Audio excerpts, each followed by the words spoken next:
li amri wahlul 'uqdatam min lisani yafqahu qawli. Subhanaka la ilma lana illa ma 'allamtana innaka antal alimul hakim. Allahumma akhrijna min zulumatil wahmi wa akrimna binuril fahmi waftah alaina bima'rifatil ilmi wa sahhil akhlaqana bil hilm waj'alna mimman yastami'una al-qawla fayattabi'una ahsanah. Allahumma ati nufusana taqwaha wa zakkiha anta khairu man zakkaha anta waliyuha wa maulaha. Allahumma arinal haqqa haqqan warzuqna ittiba'ah wa arinal batila batilan warzuqna ijtinabah. Allahumma anfa'na bima 'allamtana wa 'allimna ma yanfa'una wa zidna ilma wa huda. Amma ba'd. Qala Asy-Syekhul Mu'allif Al-Imam Hujjatul Islam Abu Hamid Muhammad ibn Muhammad Al-Ghazali At-Tusi rahimahullah ta'ala wa nafa'ana bihi wa bi'ulumihi fid dharaini amin. Wa amma alladhi yata'ayyanu farduhu min ilmi sirri fa ma'rifatu mawajibihi wa manahihi hatta yahsula laka ta'zimullahi subhanahu wal ikhlasu lahu wan niyyatu wa salamatul amali wa ammatu dhalika ya'ti fi athna'i kitabina hadza insyaallahu ta'ala. Alhamdulillah, muslimin muslimat, hadirin hadirat yang saya hormati, moga-moga kita semua dirahmati dan diberkati oleh Allah Subhanahu wa taala, dan moga-moga kita semua dikurniakan oleh Allah Subhanahu wa taala kefahaman yang baik di dalam urusan agama sesuai dengan sabda junjungan Nabi kita Nabi Muhammad sallallahu alaihi wasallam, man yuridillahu bihi khairan yufaqihu fid din. Barang siapa yang Allah nakkan dengan dia itu kebaikan, nescaya Allah beri dia faham dalam urusan agama. Dan moga-moga kita semua dikurniakan oleh Allah Subhanahu wa taala akhlak yang mulia sesuai dengan sabda Nabi sallallahu alaihi wasallam, innama bu'istu liutammima makarimal akhlak. Hanya saja saya dibangkitkan demi untuk menyempurnakan kemuliaan akhlak. Alhamdulillah, malam ni insya-Allah kita akan menyambung pengajian kuliah maghrib bulanan, yang kalau ikut catatan saya itu terakhir kuliah kita adalah pada bulan Februari 25 Februari 2020. Sekarang 2023, lebih daripada 3 tahun pengajian kita terhenti. Asalnya mungkin kerana PKP, lepas tu saya tak pasti, mungkin surau baru start balik. Kuliah saya dibohongi baru-baru ni untuk sambung semula. Alhamdulillah ada lagi hari-hari yang masih saya free untuk kuliah maghrib. Jadi insya-Allah kita menyambung untuk mengambil kebaikan, keberkatan daripada isi kitab Minhajul Abidin, jalan para abid, tata cara ahli-ahli ibadah, hasil tangan Al-Imam Al-Ghazali rahimahullah ta'ala.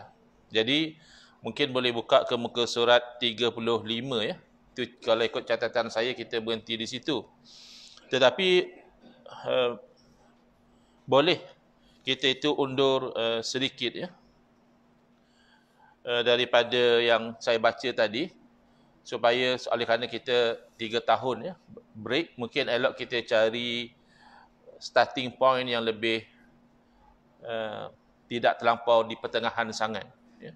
Kita sebenarnya masih lagi dalam Al-Aqabatul Ula, dakian yang pertama dari 7 dakian. Satu orang yang nak jadi ahli ibadah, dia kena dengan jayanya merentasi 7 cabaran, 7 perjalanan yang sukar.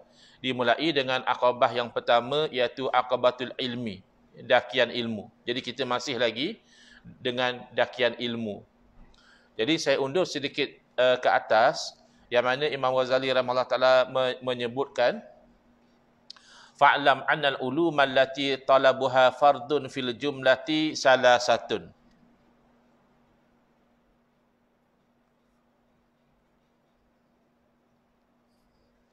Kat mana kalau yang terjemahan dia ni?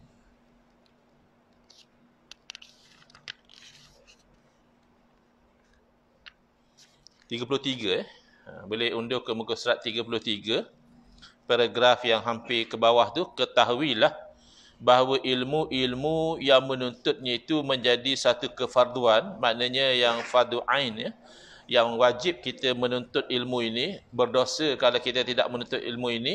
Kesimpulannya ada 3 ilmu. Ilmu tauhid wa ilmu sirri, a'ni ma yata'allaqu bil qalbi wa masa'ihi, wa ilmu syariati. Yang pertama adalah ilmu tauhid, ilmu tentang akidah, keimanan, kepercayaan, atau dikenali juga sebagai ilmu usuluddin. Usul maknanya asas-asas, punca-punca agama, iaitu akar umbi kepada agama ini, iaitu ilmu akidah. Yang kedua adalah ilmu sirri. Kalau kita terjemah direct, ada tertinggal alif tu, sepatutnya ada alif, lam, sin, ra. As-sirri. Asalnya terjemah sir bermakna rahsia. Jadi dah kalau ilmu rahsia, macam mana nak belajar? Tuan-tuan, malam ni kita belajar ilmu rahsia. Tunggu mana tak start ni? Dah rahsia, mana boleh bagi tahu? Bukan.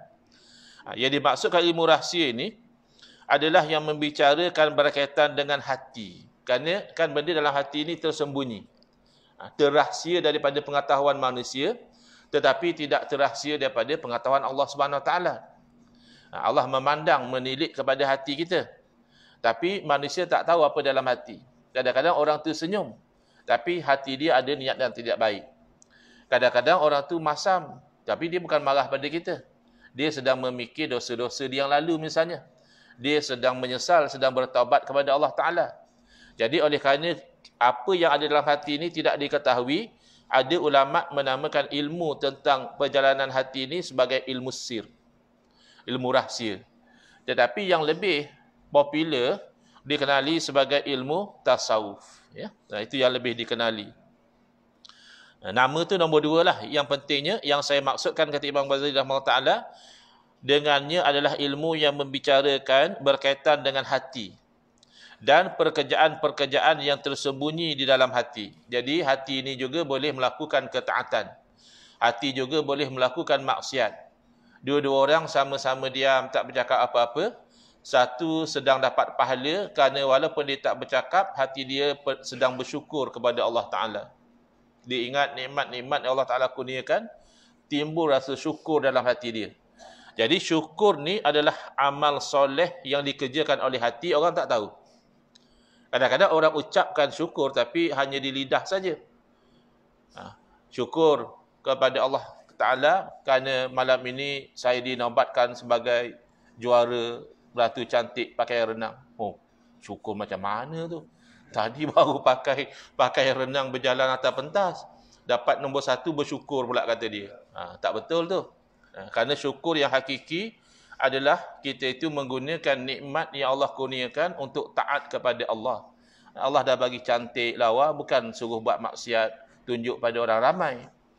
Jadi ada satu orang lagi diam juga, tapi rupanya sedang maksiat. Kerana dia sedang rasa takabur, dia sedang rasa dialah yang paling hebat, atau dia sedang hasad, dia sedang harap nikmat yang Allah kurniakan pada saudara dia itu hilang. Kalau orang tu kaya, dia dalam hati dia biar kau di bankrupt, ya. Hamba Allah tu baru beli kereta, dia niat dalam hati dia kalau boleh accident pun bagus juga, ya. Dia awan dengki. Padahal hamba Allah tu beli kereta tak pinjam duit dia pun, ya. Beli duit sendiri atau buat pembiayaan bank, tak ada kena-mengena dengan dia. Tapi orang yang dengki, dia jenis orang yang senang lihat orang susah, dan dia susah kalau lihat orang senang. Ini contoh, ya, iaitu kerja hati. Dan ini bidangnya ilmu tasawuf. Yang ketiga adalah ilmu syariat, iaitu ilmu zahir. Jadi tak boleh orang tu hanya menyibukkan diri dia dengan ilmu hakikat saja. Ilmu syariat dia tak buat. Ini tak betul. Ada orang kononnya kata dia tak solat sebab dia sudah sampai peringkat makrifat. Dia sudah berpegang dengan ilmu hakikat. Adakah dia lebih makrifah berbanding dengan Nabi SAW? Nabi solat sampai baginda wafat. Bahkan ada kalanya baginda ketika sudah menghampiri kepada kewafatan baginda, dipapah untuk menunaikan solat berjamaah. Jadi tak mungkinlah orang yang kononnya hakikat sampai membuat maksiat. Kerana tujuan ilmu ilmu tasawuf ni nak sampai kepada ridha Allah. Adakah boleh sampai kepada ridha Allah dengan cara langgar perintah Allah? Yang Allah suruh tak buat, yang Allah larang yang dia buat. Mana tahu Allah suruh, Allah larang? Itulah namanya ilmu syariat. Atau lebih popular dikenali sebagai ilmu fiqh. Jadi secara ringkas inilah 3 ilmu yang ahli ibadah kena lakukan. Adalah satu perkara yang mengelirukan dan satu perkara yang menipu daya untuk orang yang kononnya bertasawuf ataupun nak menjalani jalan ibadah tapi tak nak menuntut ilmu. Ini Imam Ghazali rahimahullah ta'ala sudah tegur lama dahulu, dan bahkan Imam Ghazali mengarang kitab yang lebih besar iaitu Ihya Ulumuddin, menghidupkan ilmu-ilmu agama. Kerana agama Islam ini adalah agama yang terbina atas ilmu, ya. Bukan macam agama-agama rekaan, dia hanya fokus kepada ibadah. Dan ibadah dia pula macam-macam. Ada saya pernah baca satu orang tu kerana dia ni kononnya nak menghampirkan diri kepada Allah, dia tak potong kuku dia sampai bertahun-tahun. Jadi sampai kuku dia dah berpusing-pusing. Kita potong kuku tu sunnah. Sunnah pada Nabi memotong, memendekkan kuku. Ada pula yang dia kononnya dalam rangka nak menghampirkan diri kepada Allah Ta'ala, dia angkat tangan dia tak pernah letak. Angkat saja sampai satu masa memang dah keras tangan dia. Ini agama yang tidak terbina atas ilmu. Mereka-reka mengikut hawa nafsu. Memang di dalam agama kita menerima rekaan-rekaan, tapi rekaan tu pasti jangan bercanggah dengan syariat. Terutama dalam bab ibadah tu dia lebih sensitif. Ya. Kalau kita mereka-reka sesuatu ibadah yang langsung tidak ada sandaran daripada agama, maka itu dianggap sebagai bid'ah yang sayyi'ah. Ada konsep bid'ah hasanah, ya. Ulama-ulama menerima bid'ah hasanah, tapi yang dimaksudkan hasanah baik itu adalah perkara baru yang tidak melanggar hukum. Kena pastikan yang itu terlebih dahulu. Maka kena mengajilah. Kena mengaji ilmu akidah paling penting, dan kena mengaji ilmu syariat untuk beramal, dan kena mengaji ilmu tasawuf supaya amal itu diterima oleh Allah Ta'ala. Kalaupun kita sembahyang zahirnya nampak bagus, pergerakannya tertib, bacaannya juga sedap, tapi hati misalnya tidak ada ikhlas. Hati misalnya riak, jadi amal tidak diterima oleh Allah Subhanahu Wa Ta'ala. Qala rahimahullah ta'ala wa amma haddu ma yajibu min kulli wahidin minha falladhi yata'ayyanu farduhu min ilmi tauhidi miqdaru ma ta'rifu bihi usuladdin. Adapun batasan, setakat mana dia katakan mesti belajar tu, sebab ilmu ni luas. Orang mengaji usuluddin bertahun-tahun, orang mengaji syariat lagilah. Ya, nak tahu ilmu hukum hakam yang lama, yang klasik pasal sembahyang, puasa, zakat, haji pun dah satu hal. Belum benda-benda baru lagi tentang pemindahan organ, tentang forex, tentang cryptocurrency, benda-benda baru. Ya, jadi lama. Adakah kita semua wajib tahu semua tu? Tidak. Mujurlah. Ada perkara-perkara ilmu tu yang memadailah sebahagian tahu terlepas tanggungjawab orang lain. Tapi ada sebahagian, walaupun satu kampung ni, satu taman ni semua dah tahu ilmu tu, tinggal kita seorang dia tak tahu. Kita masih berdosa. Itu yang kita nak tahu ni, ilmu fardu ain ni. Adapun batas wajib daripada setiap ilmu tadi sebagaimana keterangan berikut di muka 34. Fardu yang ditentukan daripada ilmu tauhid itu ialah sekadar apa yang anda dapat mengetahui dengannya tentang usuluddin. Asalnya perkataannya adalah aslun. Aslun tu satu, punca. Ya. Kalau aslan ni dua. Kalau usul banyak, ya, plural, jamak. Jadi asas agama ni apa dia? Wa huwa anna laka ilahan alimah, iaitu berkaitan dengan ketuhanan, kenabian dan perkara-perkara yang disebut sebagai sam'iyat, ya. Ada juga setengahnya istilahkan sebagai ghaibiyat. Kenapa sam'iyat? Kerana daripada perkataan bahasa Arab sami'a yasma'u. Sama. Sami'a yasma'u maknanya mendengar. Jadi ada perkara yang kita yakini berkaitan dengan Allah. Ada perkara yang kita yakini berkaitan dengan Rasul sallallahu alaihi wasallam. Dan ada perkara yang kita yakini kita bukan boleh fikir pun. Kita bukan nampak dengan mata kepala pun. semata-mata kita yakini kerana didengari perkhabaran itu daripada Nabi sallallahu alaihi wasallam, lalu disampaikan dari satu generasi daripada sahabat Nabi radhiyallahu anhum kepada tabi'in, kepada tabi'in dan seterusnya sampai kepada kita seperti adanya syurga dan neraka. Akal tak boleh bayangkan syurga neraka. Adanya mizan, timbangan, adanya sirat, titian, itu semua kita tak boleh bayangkan dengan otak. Tapi kenapa kita yakin ada syurga neraka? Kerana didengari perkhabaran itu daripada Nabi sallallahu alaihi wasallam. Itu namanya sam'iyan. Perkara-perkara yang diimani kerana didengari.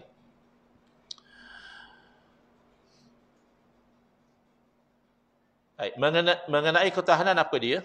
Anda wajib mengetahui bahawa anda mempunyai satu Tuhan. Ilahan wahidah, tidak ada banyak Tuhan.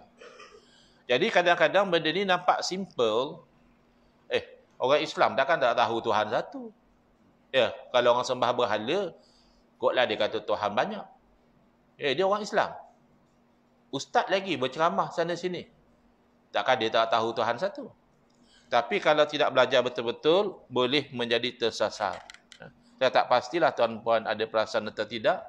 Dalam bulan November yang lepas, Jabatan Mufti Negeri Terengganu mengeluarkan fatwa bahawa ajaran seorang penceramah dari Syria, tapi sudah dapat PR, pemustatin tetap di Malaysia, dia berkahwin dengan orang Malaysia, iaitu Muhib Khawli. Difatwakan ajaran dia sesat lagi menyesatkan.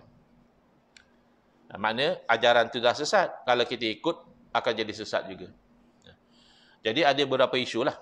Jadi Muhib Khawli ni saya perasan dia ni sebelum daripada tahun 2020 lagi. Pernah beliau berceramah di surau sebelah rumah saya hadir. Saya tengok okey je, tak ada apa-apa masalah. Bila saya dengar dia baca Quran pun, Masya Allah, merdu je lah orang Arab kan. Baca Quran, merdu suara dia. Dan saya difahamkan, beliau rajin pergi ke majlis-majlis sambutan Maulidul Rasul. Beliau rajin berqasidah dan katanya qasidah beliau pun sedap. Ya. Tapi 2020 masa PKP, ramai ustaz berkuliah dalam online, termasuk saya online saja. Jadi ada orang send kepada saya link, dia kata, Ustaz cuba tengok ni, Muhib Khawli ceramah ni. Jadi saya tengok, saya dengar. Dia tengok, lain macam. Lain macam dihurai tentang bid'ah. Jadi dia kata, orang yang mengatakan adanya bid'ah hasanah, padahal yang menerima bid'ah yang hasanah, sahabat Nabi. Sayyidina Umar mengata, nikmatil bid'atu hazihi. Sebaik-baik perkara bid'ah ini dia. Ulama salaf, Imam Syafi'i rahimahullah ta'ala mengatakan bid'ah ada dua, mahmudah terpuji wa mazmumah terkeji.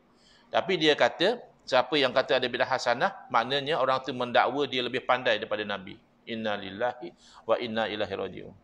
Sebab dia nak kata bid'ah semua sesat. Jadi, padahal yang demikian tidak benar. Yang mengatakan ada bid'ah hasanah bukan nak lawan Nabi, bukan nak kata lebih pandai daripada Nabi SAW, tapi mereka menimbang hadis wa kullu bid'atin dalalah, setiap bid'ah itu sesat, kepada hadis yang lain, seperti man sanna fil islami sunnatan hasanatan, kepada ayat Quran seperti wa rahbaniyatan ibtada'uha dan lain-lain dalil-dalil bid'ah hasanah tadi, lalu mereka menyimpulkan. Masa tu dah nampak pelik, tapi masih quite okey lah. Sebab kata dia dalam agama ni kita kena ikut ulama', kata dia. Kena ikut seumpama Imam Syafi'i, Imam Nawawi, Al-Qadhi Iyad. Tapi pelik, dalam-dalam dia mengatakan kita kena ikut Imam Nawawi, maka bila ditegur oleh salah seorang pendengar dia kata, Ustaz, Imam Nawawi pun kata bid'ah tak semua sesat. Dia kata, Imam Nawawi cakap macam tu lah. Jadi, engkau suruh ikut Imam Nawawi, engkau pun tidak tahu Imam Nawawi berfatwa macam mana. Mana tahu terlepas pandang, kita bukan tahu semua, betul. Ya, kita bukan banyak tahu, ada benda kita tak tahu. Tapi benda ni benda yang kau nak bercakap. Dan Imam Nawawi pula sebut dalam kitab yang masyhur, iaitu Syarah Sahih Muslim. Bukan kitab-kitab yang terpencil. Jadi lepas pada itu makin melarat, akhirnya ulama-ulama pun dikatakan tak betul, sesat. Asy'ariyah, ulama Asy'ariyah termasuk Imam Nawawi, termasuk Imam Baihaqi, termasuk Imam Ibn Hajar Asqalani, iaitu Amirul Mukminin fil Hadis, yang mensyarahkan hadis dalam Sahih Bukhari. Itu semua Asy'ariyah. Kata dia Asy'ariyah itu sesat.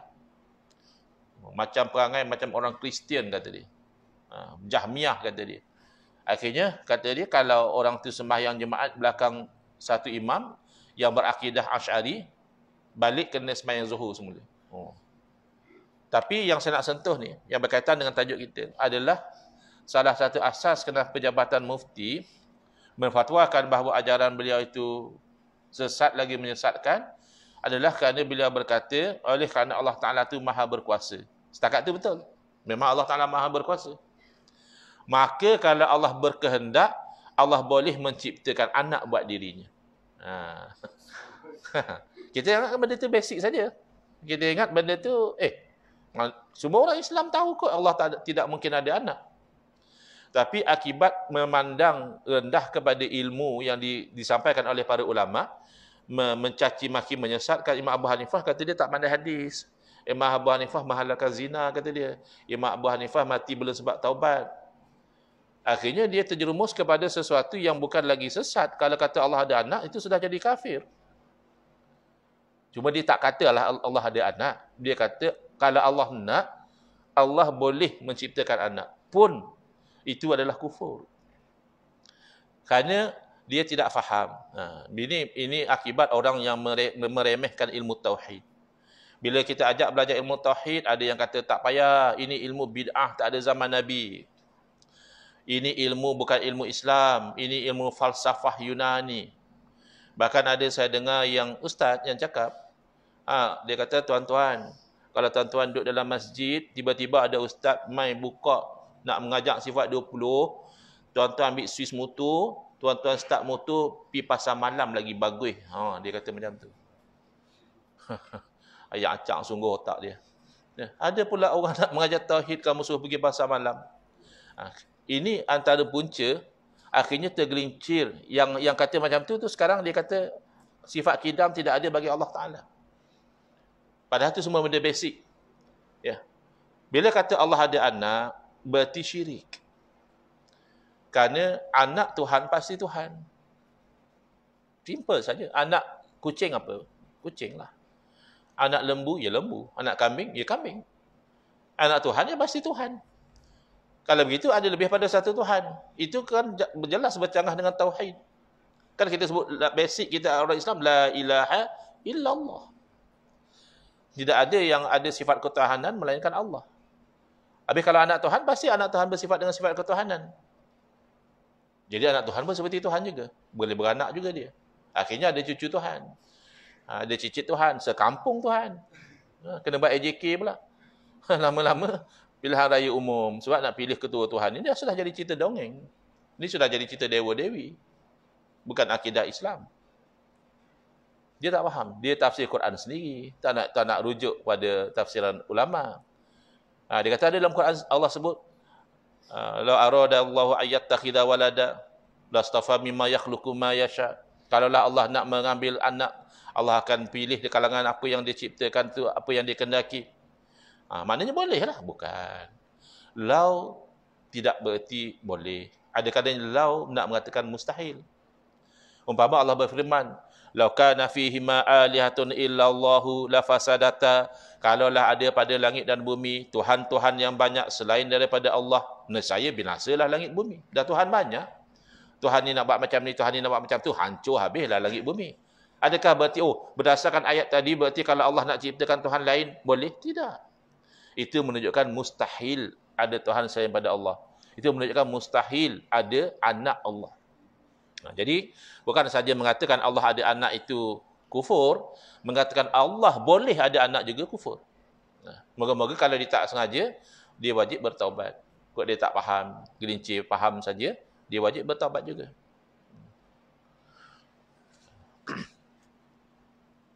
Jadi kita kena ingat, ya, kuasa Allah ni tidak ada kena-mengena dengan yang mustahil. Kuasa Allah ni hanya sangkut dengan yang mungkin saja.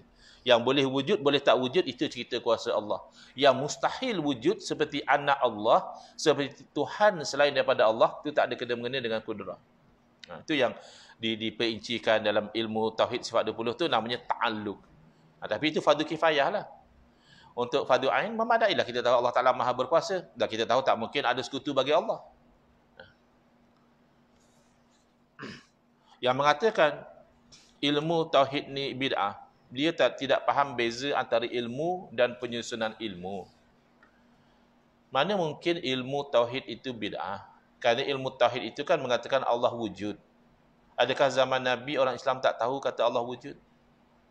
Kerana ilmu tauhid mengatakan Allah itu qidam, berarti Allah wujud tidak ada permulaan. Allah wujud tidak didahului oleh tiada, berbeza dengan makhluk. Makhluk sehebat mana pun satu masa dahulu tak ada. Maka setiap yang wujud selepas tiada, pasti diwujudkan. Kerana tak mungkin dia mewujudkan dirinya sendiri. Kan? Yang belum wujud dah, tetapi dia berupaya mewujudkan diri dia. Mustahil. Dan mustahil juga ia wujud dengan sendiri. Maka tak mungkinlah Allah baru wujud. Kalau Allah baru wujud, berarti diwujudkan makhluk. Tapi pun ada menafikan. Kata dia tak ada sifat qidam. Sebab Allah al-awwalu wal-akhiru. Jadi Allah yang mula-mula sekali. Jadi mula-mula Allah tak wujud. Lepas tu Allah mula-mula wujud. Siapa yang tafsir macam tu? Al-awwalu ay la syai'a qablahu. Allah tu yang awal, tidak ada sesuatu sebelumnya. Mana Allah wujud tidak ada permulaan. Jadi ilmu tauhid itu ada semenjak zaman Nabi SAW. Bahkan zaman Nabi Adam pun ada ilmu tauhid. Takkan zaman Nabi Adam orang Islam tak tahu Allah wujud. Allah tu maha berkuasa, maha berkehendak. Setiap orang mukmin sepanjang zaman, apapun rasul dan nabi mereka, pasti mereka ada ilmu tauhid. Tinggal lagi penyusunan ilmu yang dikatakan wujud, qidam, baqa, mukhalafatuhu ta'ala lil hawadisi, qiyamuhu ta'ala bi nafsihi, wahdaniyah. Penyusunan datang kemudian. Tidak masalah lah. Sebagaimana contohnya ilmu tajwid. Ya, sahabat ada ilmu tu. Sahabat tahu macam mana nak baca Quran dengan betul, makhraj hurufnya bagaimana, panjang pendeknya macam mana. Tapi ada ke sahabat belajar ini izhar, ini ikhfa, ini idgham bi gunnah, ini idgham bila gunnah? Ada? Ya tak ada. Penyusunan ilmu tu kemudian. Tapi ilmu tu ada. Yang mengatakan ilmu tauhid ini adalah ilmu falsafah Yunani. Maka kita tanya kepada mereka ahli falsafah Yunani mana yang mengajar ilmu tauhid ni. Cuba bawa nama satu orang ahli falsafah Yunani, dia mengajar kepada orang bahawa Allah itu wujud, qidam, baqa dan seterusnya. Tidak ada. Kalau ada, for the sake of argument, kalaulah ada satu cari selidik punya selidik, jumpalah.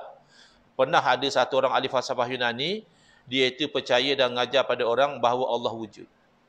Dan Allah wujud tidak ada permulaan, dan Allah wujud tidak ada perakhiran, dan Allah tidak sama seperti makhluk, dan Allah tidak berhajat kepada makhluk. Allah Maha Esa, Allah Maha berilmu, Allah Maha hidup, Allah Maha berkuasa, Allah Maha berkehendak, Maha mendengar, Maha melihat, Maha berkata-kata. Betul, berarti dia beriman lah. Berarti ahli falsafah Yunani itu orang mukmin, muwahhid. Bahkan sesiapa yang menafikan salah satu itu, dia jadi kafir. Dia kata Allah tak wujud. Dia kata Allah baru je wujud. Pun jahanam juga. Dia kata memanglah Allah wujud, tapi satu masa Allah pun akan binasa juga. Kufur. Jadi, sebab itulah Imam Ghazali beritahu daripada awal, kena tahu bahawa kamu punya Tuhan yang satu, yang maha berkuasa, yang maha berkehendak, bukannya terpaksa. Hati-hati, ada juga yang tak faham ni.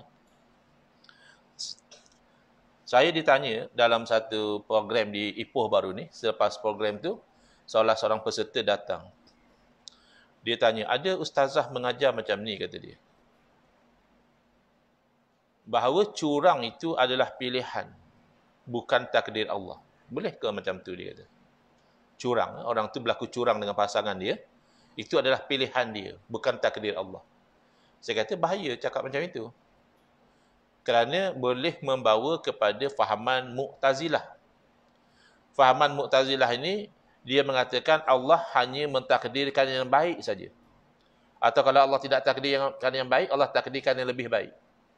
Adapun yang buruk, itu bukan takdir Allah. Itu manusia sendiri yang buat. Sedangkan akidah yang kita ambil daripada Nabi SAW, antu'mina biqadari khairihi wa syarrih. Dalam hadis Jibril alaihissalam yang masyhur, bila Jibril bertanya tentang iman, antaranya Nabi SAW memberitahu bahawa kamu beriman dengan takdir Allah, baik dan buruk. Kedua-duanya itu adalah takdir Allah. Bila kamu kata curang, tak kisahlah curang ke, minum arak ke, mencuri ke, itu adalah pilihan, bukan takdir Allah, bahaya. Kamu kena perincikan bahawa di sisi ahli sunnah wal jamaah, apa sahaja yang berlaku adalah takdir Allah. Kerana kalau bukan takdir Allah, berarti boleh berlaku satu perkara luar daripada kuasa Allah. Allah tak nak berlaku tapi ialah helpless, tak boleh buat apa. Sebab bukan Allah yang takdirkan. Mustahil. Berarti ada kuasa lain selain daripada Allah Ta'ala. Oh, kalau macam tu, kita tak adalah dosa pahala lagi. Dan kalau Allah takdirkan semua, itulah jadi Jabariyah pula. Dia jenis tak nak semayang, tak nak puasa. Ya. Dia tak semayang, kita nasihat dia, bang, bawalah semayang. Dia kata, nak buat macam mana Ustaz? Allah dah takdirkan saya tak solat. Oh, macam. Itu agak-agak macam mana? Kalau kita beranilah, ini bukan cerita undang-undang. Cerita undang-undang tak boleh lah. Secara teorinya, kalau kita berani nak rawat penyakit dia, kita buatlah penampar sebiji. Orang mana pun kalau kena penampar, pasti dia tak suka. Kan? Dia kata, ustaz apa macam ni? Lepas tu ustaz ni dakwah bil hikmah. Ini ustaz dakwah dengan penampar macam ni. Mana belajar, kata dia. Sabar bang. Sebenarnya Allah yang takdirkan saya tampar awak ni. Kita pakai modal dia. Dia tak sembahyang, cakap Allah takdirkan. Dia minum arak berjudi, cakap Allah takdirkan. Jadi kita tak mahu yang itu. Makanya ahli sunnah wal jamaah memberitahu Allah kurniakan kepada manusia itu usaha dan ikhtiar. Maka kita gunakan usaha ikhtiar untuk patuh kepada Allah. Dalam masa sama kita yakin apa sahaja yang berlaku, yang telah berlaku, pasti itu takdir Allah. Dia sangat delicate. Ya. Tergelincir belah sini jadi Qadariyah atau Mu'tazilah, nafikan takdir. Tergelincir belah sini jadi Jabariyah pula, menyalahkan takdir. Kita ahli sunnah wal jamaah, kita percaya Allah ciptakan buat manusia itu usaha dan ikhtiar, tapi itu tidak menafikan takdir Allah. Kita boleh usaha, kita boleh ikhtiar, tapi takdir Allah juga akan berlaku. Ya, kalau nak kira usaha ikhtiar, orang yang rajin kerja, tak adalah yang miskin. Ya, ramai je orang rajin kerja, tapi tak adalah kaya. Ya. Dan ada juga orang yang taklah bekerja sungguh sangat, tapi Allah takdirkan dia kaya. Dan ada pula, macam mana dia boleh jadi kaya? Tu, bapak dia dulu rajin kerja. Bapak mati awal, jadi dia dapatlah pewarisan harta. Dia tak rajin kerja mana. Tapi Allah takdirkan dia kaya. Baik, jadi nanti kita sambung insya-Allah dengan selebihnya. Muridan mutakaliman sami'an basiran wahidan la syarikalah muttasifan bisifati kamal dan seterusnya dalam kuliah yang akan datang. Hada wabillahi taufiq wal hidayah. Wassalamualaikum warahmatullahi wabarakatuh. Bismillahirrahmanirrahim. Alhamdulillahirabbil alamin. Wassalatu wassalamu ala asyrafil anbiya'i wal mursalin wa ala alihi wa sahbihi ajma'in. Allahumma syrah sudurana wa ahsin akhlaqana wa azim ujurana wa nawwir qulubana bi nuri hidayatika kama natadha min syamsika abadan abada bi rahmatika ya arhamar rahimin walhamdulillahil alamin. Amin ya rabbal alamin. Saya jawab satu soalan dalam live ya. Dia kata ada orang kata jangan usalli. Untuk salat jangan usalli. Kalau luar salat tak apa. Usalli itu luar salat. Usalli itu disunatkan luar salat bukan dalam salat. Wallahu a'lam.